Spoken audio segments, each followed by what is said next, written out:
Hey, before we talk about typography from a design point of view, we have to start with a solid foundation.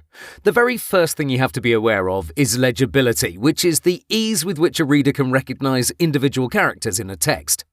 Another more descriptive term for it is readability. No matter what you call it, it's important that your text is approachable and easy to read. Legibility is influenced by many factors, including color, weight, size, length, and so on. Let's go through a few examples. Here we have a headline and 2 paragraphs of body text. This is 10 out of 10 as it respects the rules of hierarchy, contrast, and sizing. Next to it, I chose a fancy typeface, but this seriously impedes readability. Thus, rule number 1 is always choose a typeface based on where it's going to be used.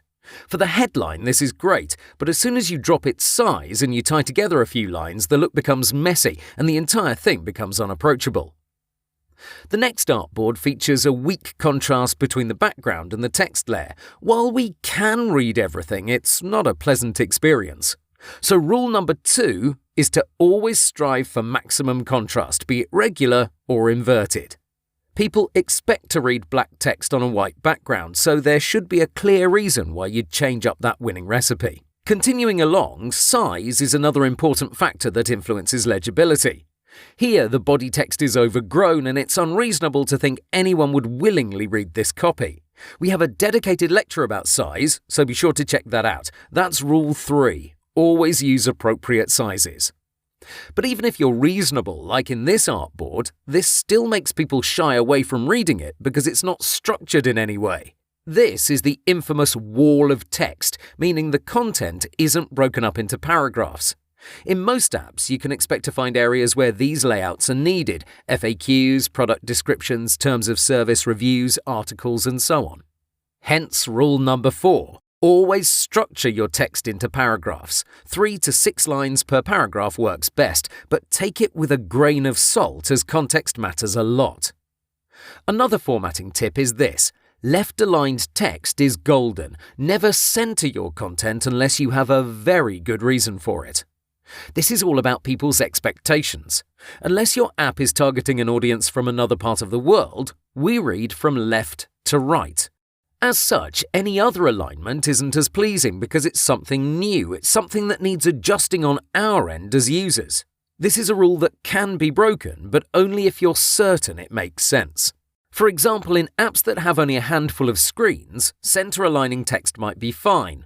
But if you're creating an app like Deliv, where it has mixed content with various amounts of copy and over 20 screens, you're going to struggle to keep it consistent. Do you center-align everything, or do you create an unwanted mix where some screens feature left-aligned content while others are centered? Avoid all that by following rule number 5. Very close to it is rule 6. Never justify your text. Though only a handful of designers use this feature, it's best you stay away from it.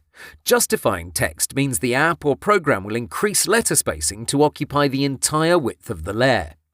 In the newspaper era, this created a nice grid that could be observed from afar, but in an app, it's unpleasant. Rule 7 is use appropriate line height values. Here's a foolproof method. Take your font size and multiply it by 1.5. If you use 30 pixels for your body text, your line height should be 45. Never leave the design program to make that decision for you. Furthermore, going overboard with it, say using a multiplier of 2 times or above, will get you the same unwelcoming effect. The text will appear stretched out, and that's almost as bad as it being crowded. The final thing about your line height is that it has to be consistent. Don't use 45 on one screen and then 47 on another. Not only will your developers hate you, but your readers will be slightly off-put. It's true these are very fine details, but if we can do them right, why not be precise in our decision-making?